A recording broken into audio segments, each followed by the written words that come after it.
할렐루야. 우리 옆에 있는 지체들과 서로 좀 인사를 나누실까요? 어떻게 인사 나눌까요? 오늘은 잘 지내셨는지, 또 명절 잘 보내시라고 인사도 하시고.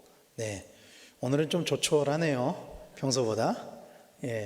오늘 장례식장에 가신 분들도 많으시고, 또 명절 연휴 전날이라서 또 미리 이제 가신 분들도 좀 계신 것 같고요. 그러나 남은 자들은 또 예배를 드려야죠. 자, 아시다시피 내일부터는 민족 고유의 명절인 추석이죠. 그렇죠? 명절이 가지고 있는 뜻, 명절의 의미가 뭔지 아십니까? 명절의 뜻. 제가 사전을 찾아봤어요. 사전에서는 이렇게 이야기하더라고요. 해마다 일정하게 지키어 즐기거나 기념하는 때. 그러니까 해마다 일정하게 지키는 날입니다. 그러니까 명절은 바뀌지 않아요. 고정돼 있다는 거예요. 그러니까 추석이 올해는 좀 기분도 그런데 올해는 추석 10월에 합시다, 이게 안 되고, 올해는 좀 더웠으니까 추석 좀 더 미뤄서 할까요? 이런 게 아니고 딱 정해져 있다는 것이죠.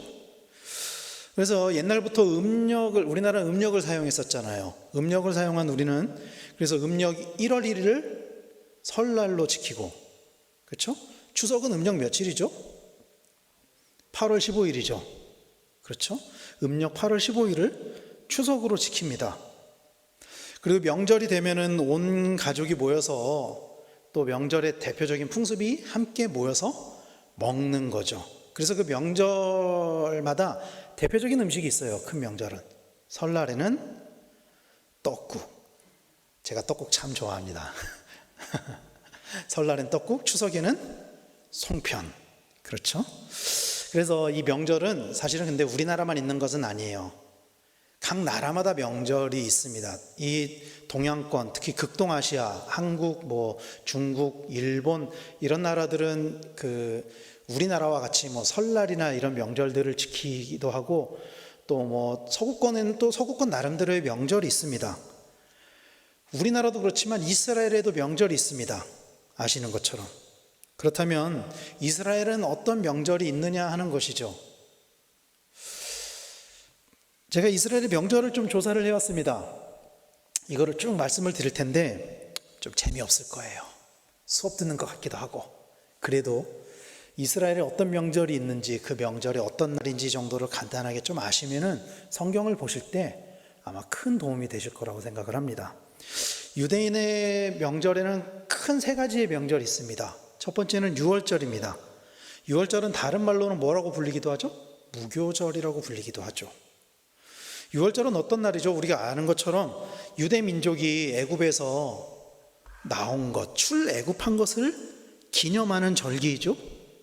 유월절은 매년 언제쯤이냐면은 태양력으로는 3, 4월경이고, 또 유대력으로는, 그러니까 유대인의 달력으로는 정월, 니산월이라고 불리는 정월 14일에 지켜집니다. 이 달력이 우리는 오늘날 일반적으로 태양력을 사용을 하잖아요. 태양력은 태양을 기준으로 한 달력이잖아요. 태양이 지구가 정확히는 지구가 태양을 한 바퀴 도는 그거를 1년으로 해서, 그거를 기준으로 해서 태양력을 쓰는데, 그 달력은 크게는 두 종류가 있죠. 태양력이 있고 또 음력이 있죠. 음력은 뭐죠? 음력은 달을 기준으로 해서, 달이 지구를 한 바퀴 도는 것을 한 달로 해서. 근데 유대인들한테는 또 다른 달력이 하나가 더 있습니다. 뭘까요? 그걸 유대력이라고도 하고 종교력이라고도 하는데, 하나님이 주신 달력입니다. 유대인의 종교적인 절기를 지키는 달력이에요. 그래서 유대력으로는 정월로 여기는 니산월 14일이 유월절입니다. 이 날은 누룩을 넣지 않은 빵을 먹는 날입니다. 이 누룩을 넣지 않는 빵을 무교병이라고 하는데, 그래서 무교절이라고 불리기도 하죠. 그리고 또 어떤 절기가 있을까요? 대표적인 절기가 오순절이 있습니다. 오순절은 다른 말로는 칠칠절이라고도 불립니다. 칠칠절. 이날은 모세가 시내산에 올라가서 하나님의 영광을 보고 십계명을 받아온 것을 기념하는 날입니다. 칠칠절은 태양력으로는 5월, 6월 경이고, 유대인의 달력, 유대력으로는 3월에 도래를 하는데, 칠칠절은 7번의 7날, 그러니까 7 곱하기 7이라는 뜻도 가지고 있고, 이것이 밀을 심고 수확하기까지 걸리는 49일을 나타내는 날입니다. 그래서 밀을 수확하는, 밀의 수확을 감사하는 77절 축제가 열리기도 합니다. 그리고 보리를 첫 수확하는 초실절 이후에 50일이 되는 날에 지켜졌기 때문에 오순절이라고도 불리기도 하고, 이 오순절은 사실은 우리가 구약의 절기로서 잘 알고 있는 것이 아니라 신약의 오순절, 마가의 다락방 사건, 성령 강림절로 우리가 잘 알고 있는 날이죠. 이 6월절이나 오순절은 우리가 많이 이야기하는 절기라서 사실 많이들 알고 계신데, 이스라엘에는 큰 명절이 또 하나가 더 있습니다. 우리나라는 가장 큰 명절이 설날과 추석이잖아요. 2개잖아요. 이스라엘은 3개가 있습니다. 그 나머지 하나는 초막절입니다. 이 초막절은 장막절이라고도 불리고 수장절이라고도 불립니다. 이날은 이스라엘 백성들이 이집트를 떠나서 40년 동안 약속의 땅인 가나안으로 가기에 광야를 떠돌던 그 여정을 상징하면서 하나님의 은총으로 살아남아서 결국에 가나안 땅에 오게 된 것, 이것을 감사하는 절기입니다. 자신들이 초막에서 살았던 기억을 잊지 않고 그 정신을 후대에 전하기 위한 절기이고요. 그렇기 때문에 이때 뭘 하냐면은 그 수카라고 불리는 초막을 집 앞에 딱 지어놓고 일주일 동안 그곳에서 생활을 합니다. 유대인들은 이 명절에, 초막절에 그렇게 한다는 거죠. 그래서 오늘날에도 이 초막절을 설명을 할 때 어떤 교회는 이거를 해보는 교회도 있어요. 초막절쯤에서 교회에다가 텐트를 쳐놓고 텐트에서 생활을 해보자, 그런 교회도 있더라고요. 이 초막절은 태양력으로 9월, 10월쯤 요맘때쯤 해당하고, 유대력으로는 7월에 오게 됩니다. 이게 큰 3개의 명절이고요. 그 외에도 몇 개의 명절이 있습니다. 간단하게 설명을 드리면은 나팔절이 있고요. 나팔절은 한 해가 시작되는 절기입니다. 한 해가 시작되는 절기고, 유대력으로는 7월에 있고요. 그리고 속죄일이 있습니다. 속죄일은 다 잘 아실 거라고 생각합니다. 1년간 자신의 삶에 대한 평가, 또 새해 운명이 결정되는 날, 그런 날입니다. 그리고 유대력으로는 7월, 태양력으로는 9월, 10월경에 있고요. 그 다음에 수전절이 있습니다. 혹시 들어보셨나요? 하누카라는 수전절 들어보셨나요? 이 수전절은 그 말라기 이후에 예수님의 시대 이전에 한 400년 정도 그 성경이 기록되지 않은 시간들이 있습니다. 이 시기를 중간기라고도 하고 암흑기라고도 하는데, 이 시기에도 역사는 돌아갔거든요. 그리고 하나님은 역사하셨거든요. 그 기간에 여러 가지 일들이 있었는데, 이스라엘이 나라를 잃고 나서 잠깐 동안 독립한 때가 있었어요. 마카비라는 사람의 혁명을 통해서 잠깐 독립한 때가 있었는데, 그 독립을 기념하는 날입니다. 수전절이 마카비 혁명을 기념하는 날이고, 8일 동안 매일마다 하나씩 촛불을, 우리 성탄절 때 왜 대강절 되면 촛불을 하나씩 켜잖아요. 일주일에 하나씩. 이 하누카 때는 하루에 하나씩 켜는 거예요. 8일 동안. 예. 그래서 태양력으로는 11월, 12월경에 하누카를 지키고요. 그 다음에 부림절이 있습니다. 부림절 하면 누가 떠올라야 되죠? 부림절 하면 에스더가 떠올라야 되죠. 에스더에 의해서 유대인이 축출되는 것을, 면한 것을 기념하는 날입니다. 유대력으로는 아달월 14일, 15일경, 그 다음에 태양력으로는 2월, 3월경입니다. 좀 재미없으셨죠? 그래서 좀 어렵기도 하죠. 이렇게 말해도 또 까먹죠. 당연히. 예, 까먹을 수 있습니다. 근데 반복해서 듣다 보면은 좀 익숙해집니다, 이게. 저도 신학을 전공했고 신학을 공부를 했지만, 저도 이런 걸 한번 설명하려면 또 찾아봐야 돼요. 왜냐면 저도 헷갈리거든요. 이게 뭐였더라? 헷갈리면 또 다시 찾아보고 확인하는 과정을 거치고, 뭐 제사의 종류, 뭐 이런 거 다 저도 매번 확인을 합니다. 그런데 딱 들어놓으면은 그래도 말씀을 읽으실 때 도움이 될 거예요. 이런 명절들이 있고요. 그런데 특히 앞에서 말씀드린 3개의 명절은 우리가 좀 잘 알고 있어야 됩니다. 말씀을 읽기 위해서는. 그리고 이 3개의 명절에 이스라엘 민족들이 가지고 있는 풍습 중에 하나를 제가 말씀을 안 드렸습니다. 뭘까요?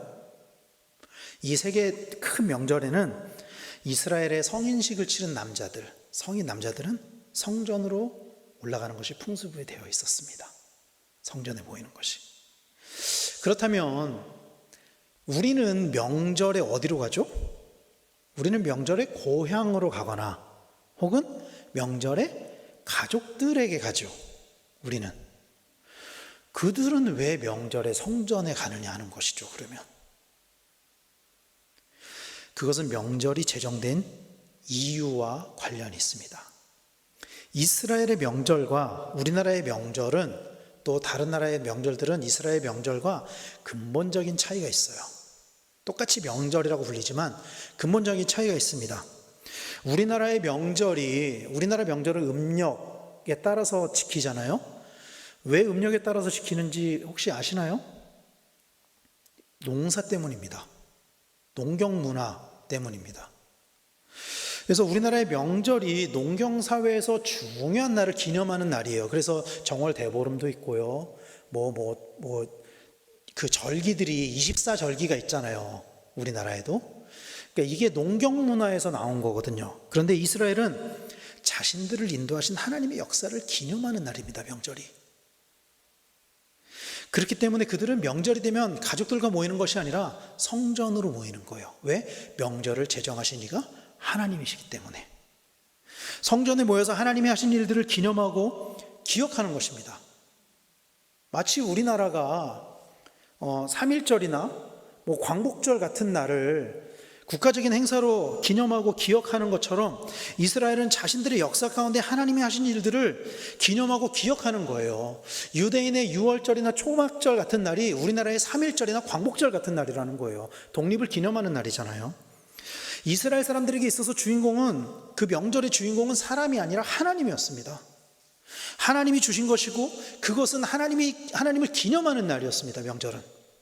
그래서 예수님께서도 당시 유대인의 남자로서 명절이 되면 성전에 올라가셨던 것으로 성경은 이야기를 하고 있어요.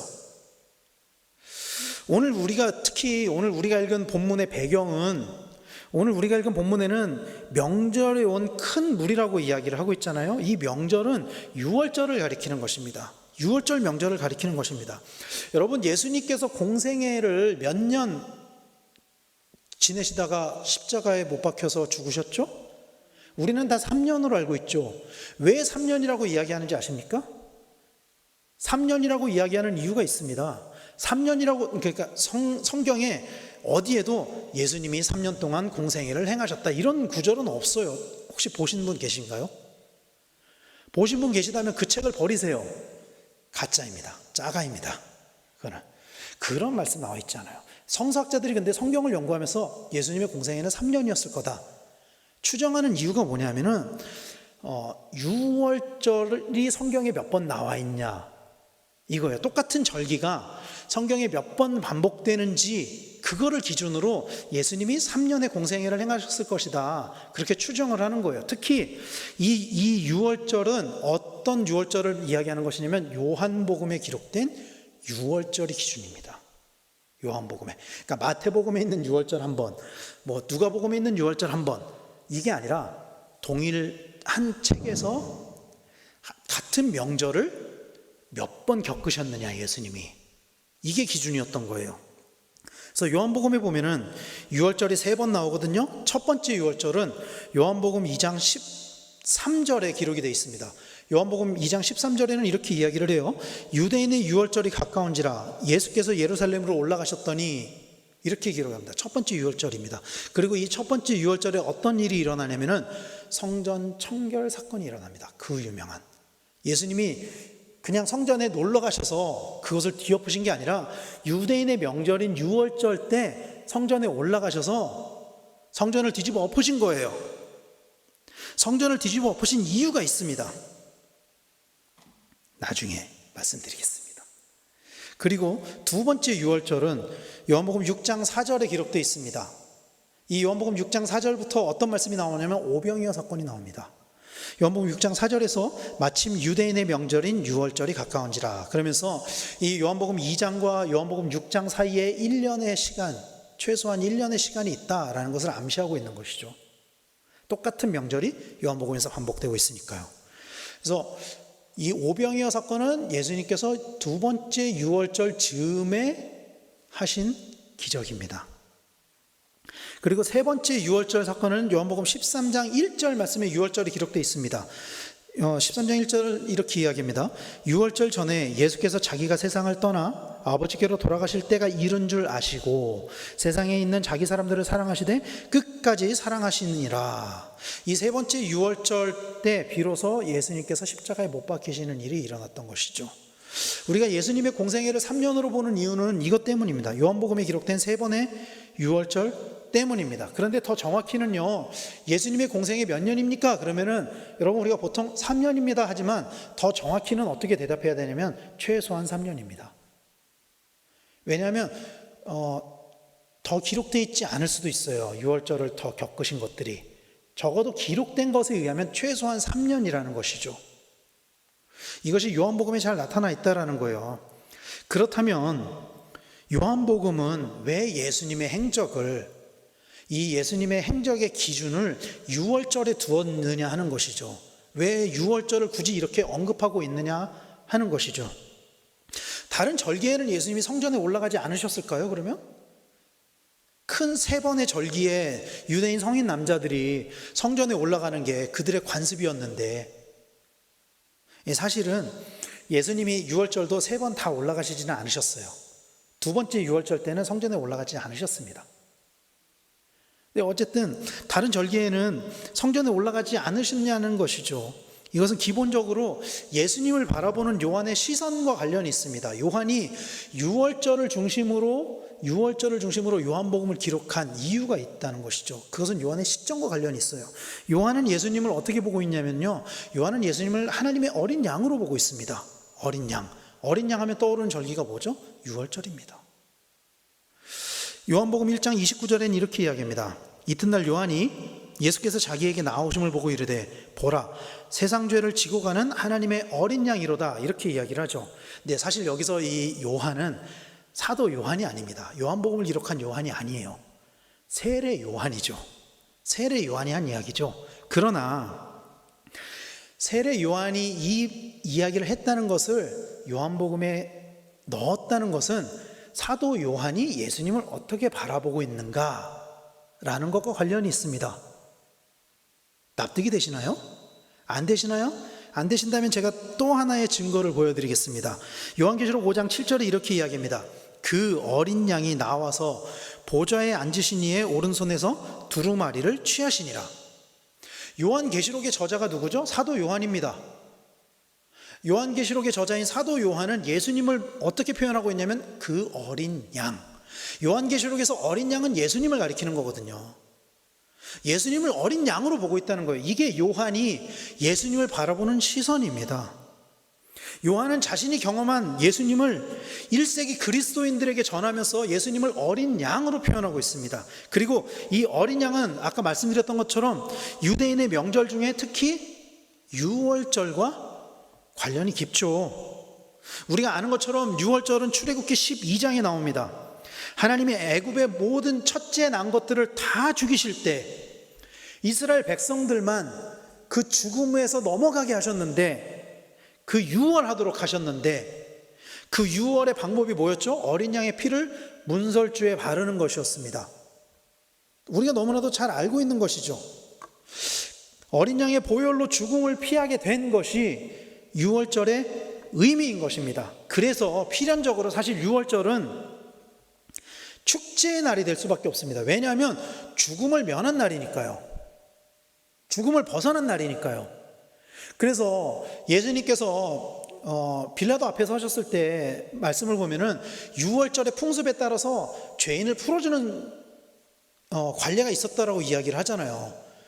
우리나라에서 사면을 하듯이 좋은 날에 유월절에 그런 풍습이 있었다는 거예요. 그날이 그만큼 좋은 날이었다라는 거예요.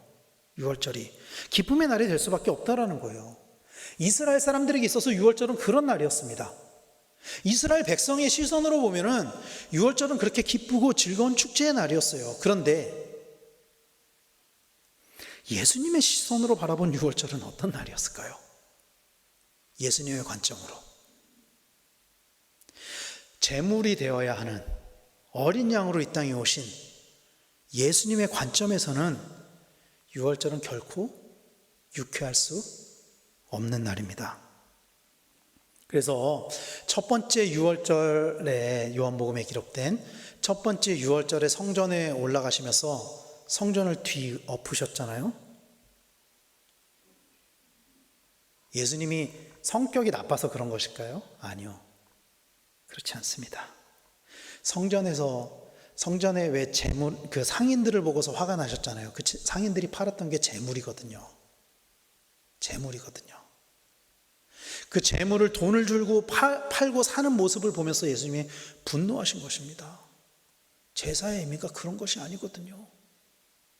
구약의 제사에서는 재물을 반드시 자기가 직접 기른 가축이어야 한다라고 정확하게 이야기하고 있어요.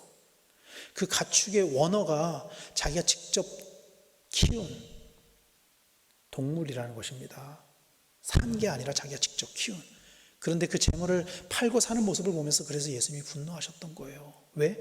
예수님의 유월절이 어떤 의미인지 예수님만 아셨기 때문에. 그리고 오늘 본문은 세 번째 유월절을 맞이하시면서 성전에 들어가시는 장면을 기록하고 있습니다. 오늘 본문에 보면은 사람들은 예수님을 이스라엘의 왕으로 여겼습니다. 오늘 본문 13절 말씀입니다. 종려나무 가지를 가지고 맞으러 나가 외치되 호산나 찬송하리로다 주의 이름으로 오시는 이 곧 이스라엘의 왕이시여 하더라. 당시 이스라엘 사람들은 메시아가 오기를 기다렸습니다. 그런데 그들이 기다리는 메시아는요, 왕으로 오시는 메시아였어요. 왕. 이스라엘을 로마의 억압으로부터 독립시켜줄 왕을 기다리고 있는 것이었습니다. 그런 상황에서 일종의 이스라엘의 독립기념일과 같은 유월절에 예수님이 성전에 입성하셨다?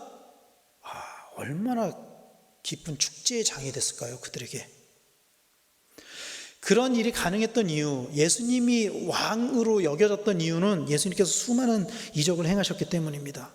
예수님께서 복음을 전하시며 행하신 그 이적들로 인해서 사람들에게 소문이 났고, 그것 때문에 예수님을 왕으로 모신 거예요. 예수님이 전하셨던 메시지 때문에, 하나님 나라에 대한 그 천국 복음 때문에 사람들이 예수님을 왕으로 모시려고 했던 것이 아니라 예수님이 행하셨던 이적 때문에 사람들이 예수님을 왕으로 모시려고 했다는 것입니다. 맞습니까?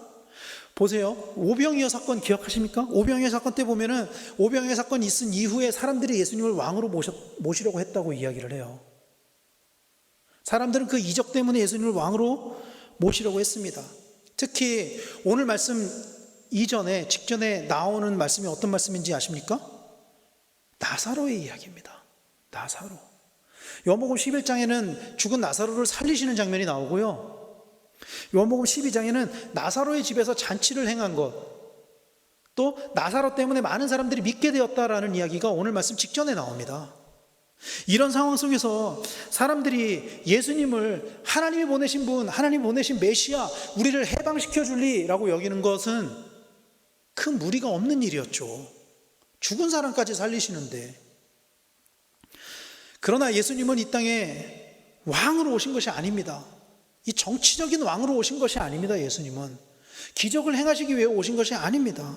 예수님께서 이 땅에 오신 이유는 온 인류의 모든 죄를 짊어지기 위해서, 그것을 짊어지고 구원하기 위해서 이 땅에 오신 줄로 믿으시기를 바랍니다. 그런데 여러분, 예수님을 따랐던 무리들은, 심지어 제자들까지도 예수님을 정치적인 왕으로 인식하고 있었다라는 거예요. 예수님의 제자들까지도 그랬다라는 것입니다.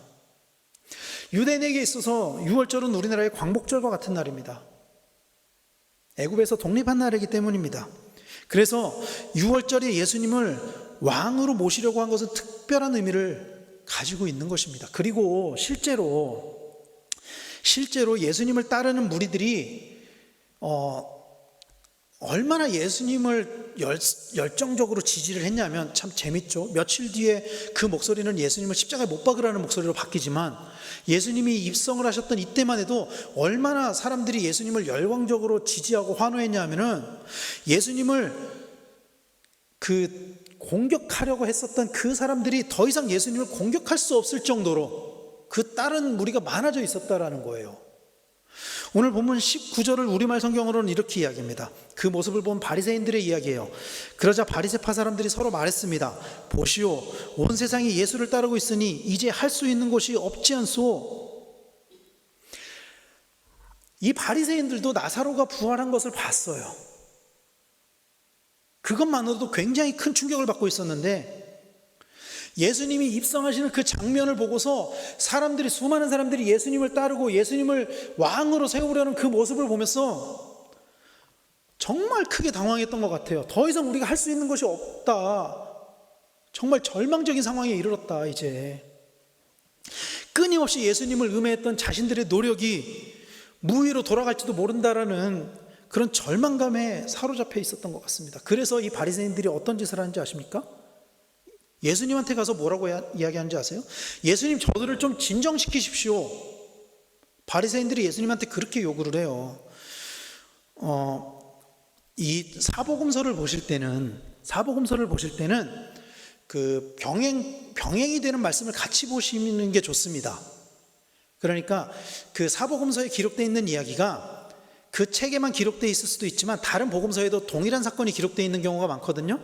이 예수님의 입성 사건도 다른 복음서에 기록되어 있는데 그 다른 복음서에 보면은 바리새인들이 예수님께 이런 요구를 하는 장면이 나와요. 누가복음 19장 39절에 무리 중 어떤 바리새인들이 말하되 선생이여 당신의 제자들을 책망하소서 하거늘. 예수님을 따르는 사람들을 책망하십시오. 책망하라고 이야기를 하는 거예요. 그때 예수님께서 바리새인들에게 뭐라고 말씀하시는지 아십니까?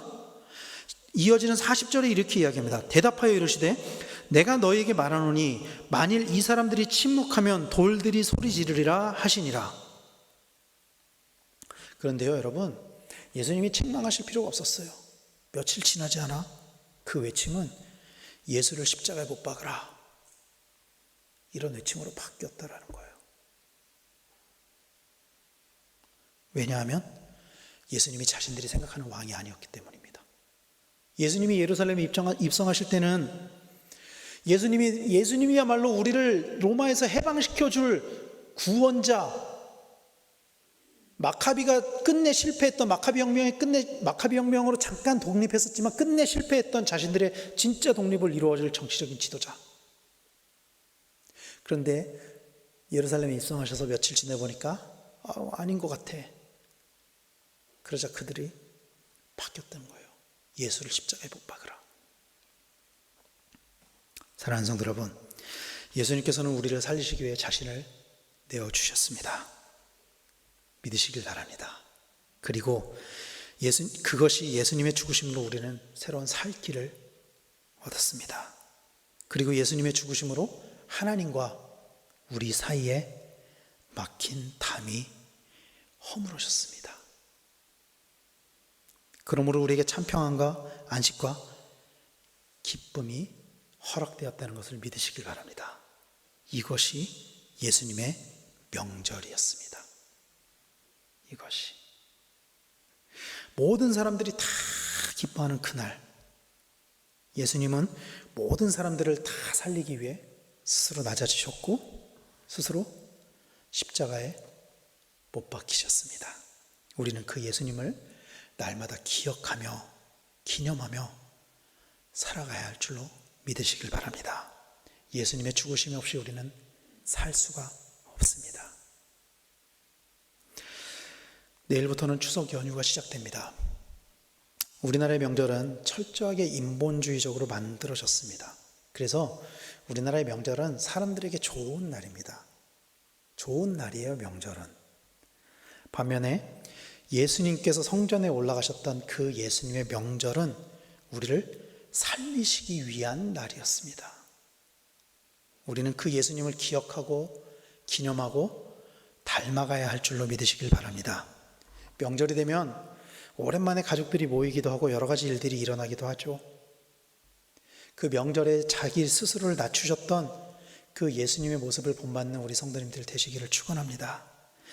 우리의 진짜 기쁨의 명절의 이유인, 이 명절의 기쁨의 이유인 수확, 여기에 기쁨이 있는 것이 아니라 예수님이 나의 구주가 되신 것, 예수님이 나를 살리신 것, 이것이 정말 우리의 기쁨의 이유가 되기를 간절히 소망합니다. 그리고 예수님이 우리를 살리신 것처럼 우리 또한 우리의 그 선한 영향력으로 인해서 예수님의 보혈을, 은혜를 받은 우리가 그 은혜를 흘러내림으로 인해서 우리의 가족들을 다 살리는 그런 명절이 되기를 간절히 축원합니다. 우리의 낮아짐으로, 우리의 섬김으로, 우리의 희생으로 이번 명절에는 우리 가족들이 다 살 수 있는, 살아날 수 있는 그런 명절, 복된 명절 보내시기를 예수님의 이름으로 간절히 축원합니다. 기도하겠습니다.